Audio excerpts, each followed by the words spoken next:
ইছলাম ধৰ্মী লোকসকলৰ ত্যাগ আৰু ভাতৃত্ববোধৰ পবিত্ৰ উৎসৱ ঈদ। পিছে কৰোনাৰ ভয়াৱহতাৰ প্ৰতি লক্ষ্য ৰাখি এইবাৰ ঈদত নহ'ব সামূহিক নামাজ।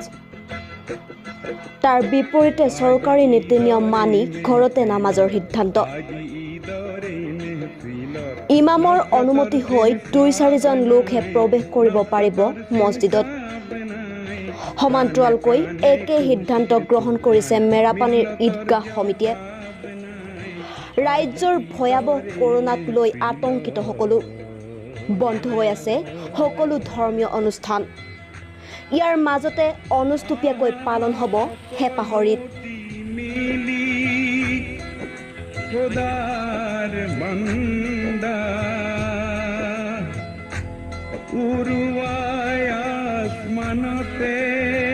আমি মেৰাপানী টাউন জামে মছজিদৰ তৰফৰ পৰা আমাৰ মেৰাপানী জামাতৰ পৰা অসম আমাৰ যি ঈদ মুবাৰক জনাইছোঁ আমি সকলোকে আমাৰ অসমবাসী ৰাইজলৈ।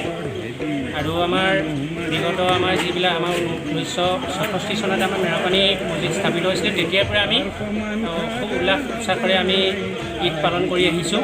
বছৰেকত আমাৰ দুটা ঈদ হয়, এটা ৰমজান ঈদ, এটা কুৰবানী ঈদ হয়। অহাকালিলৈ আমাৰ কুৰবানী ঈদ আছে। আমি এই লকডাউনৰ যি ব্যৱস্থা, এই লকডাউনৰ ব্যৱস্থাত আমি চৰকাৰে যিখিনি নীতি নিয়ম নিৰ্ধাৰণ কৰি দিছে, যিখিনি নীতি নিয়ম আমি মানি আহিছোঁ। আৰু আমি ইতিমধ্যে আমি মছজিদ পৰিচালনা সমিতি হওক বা আমাৰ ৰাইজৰ সকলো বিষয়টি আমি আলোচনা কৰিছোঁ যে অহাকালিলৈ যি ঈদ হ'ব, ঈদৰ নামাজ হ'ব, আমি মছজিদত আমাৰ 3জন আইনৰ যি নিৰ্ধাৰণ কৰি দিছে, আমাৰ 3জনে পঢ়িব মছজিদত, আৰু বাকী 5জন, 4জন, 2জন, 3জনকৈ প্ৰতিটো নিজৰ নিজৰ ঘৰতে পঢ়াৰ ব্যৱস্থা কৰিছে। আৰু কুৰবানীটো আমি তেনেদৰে নিজৰ নিজৰ ঘৰতে দিয়াৰ ব্যৱস্থা কৰিছোঁ। আৰু সেই কুৰবানীটো এভাগ যিটো মাংস হয়, আমাৰ দুখীয়া যি দৰিদ্ৰসকলক আমি বিতৰণ কৰি দিয়া হয়, সেই ব্যৱস্থাটো এবাৰ মছজিদত কৰা নহ'ব, কিয়নো আমি লকডাউনৰ আমি মানি চলিব লাগিব। আৰু সেইটো কাৰণে আমি প্ৰত্যেক ঘৰতে যিসকল দুখীয়া মানুহ আছে, এই দুখীয়া মানুহসকলক আমি এই মাংসটো আমি বিতৰণ কৰাৰ নিজে নিজে ব্যৱস্থা গ্ৰহণ কৰা হৈছে। আৰু আমাৰ আগত যিটো উৎসাহ উদ্দীপনা আছিলে আমাৰ ঈদৰ, যোৱা ৰমজান ঈদতো আমি তেনেদৰে আমি চৰকাৰৰ নিয়ম মানি আমি পালন কৰিছোঁ। আমাৰ যিটো ঈদৰ নামাজ হয়, এই নামাজটো আমি আপোনাৰ 3জনে পঢ়িছে। এইবাৰো আমাৰ মেৰাপানী টাউন জামে মছজিদত আমাৰ 3জনে নামাজ পঢ়িব। লাষ্টত দোৱা মাগিছোঁ যাতে ভৱিষ্যতৰ দিনবিলাকত যাতে আমি আগৰ দৰে যেনেকৈ নামাজ পঢ়ি আমি ঈদৰ উৎসাহ উদ্দীপনা জনা বা ইজনে ইজনক আমি আনন্দ উপভোগ কৰোঁ, সেই উপভোগটো আমি ঘূৰাই আনিবৰ কাৰণে আমি সকলো অসমবাসী ৰাইজলৈ আমি অনুৰোধ জনাইছোঁ। আৰু আমি যাতে ভৱিষ্যতৰ দিনবিলাকত এনেদৰে যাতে সুখ শান্তিৰে আৰু আমি কৰোণাৰ লগত যুঁজ দি যাতে আমি কৰোণাক হটাব পাৰোঁ, আমি জয় হ'ব পাৰোঁ, তাৰে আশাৰে আমি ইমানতে সামৰণি মাৰিছোঁ। ধন্যবাদ। সকলোকে মেৰাপানী গোলাঘাট জিলাৰ মেৰাপানী সীমান্তৰ এটা 400 ঘৰ জামাত বাকী থকা মছজিদৰ তৰফৰ পৰা ঈদ মুবাৰক শুভেচ্ছা জনাইছোঁ। মই মেৰাপানী জামাতৰ ঈদগাহ কমিটি তথা ঈদ কমিটিৰ সভাপতিৰ দায়িত্বত আছিলোঁ।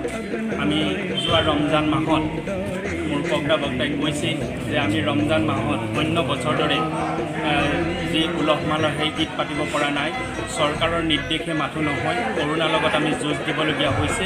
গতিকে কৰোণাৰ যুঁজত আমি চৰকাৰক সহায়হে কৰিছোঁ যে আমি মাত্ৰ মছজিদত 3জন মানুহে নামাজ পঢ়ি, য'ত আমাৰ 1012 মানুহ হয়, তাত আমি মাত্ৰ আমাৰ 3জন মানুহে 3জন জামাতৰ ব্যক্তিয়ে নামাজ পঢ়ি আমি তাতেই কৰোণাৰ লগত যুঁজ দি গৈছোঁ। আৰু অনাগত তথা আগন্তুক অহাকালিলৈ যি আমাৰ বৰ ঈদ বুলি কওঁ, ঈদুল জোহা, এই ঈদুল আজহাৰ আছে। এই ঈদুল আজহাত আমাৰ যথেষ্ট কুৰবানী হয়।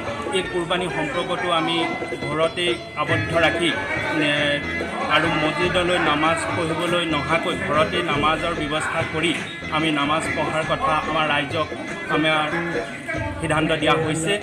ঘৰে ঘৰে নামাজ পঢ়িব আৰু ঘৰতে আবদ্ধ থাকি থাকিব আৰু সামাজিক দূৰত্ব বজাই ৰাখিব।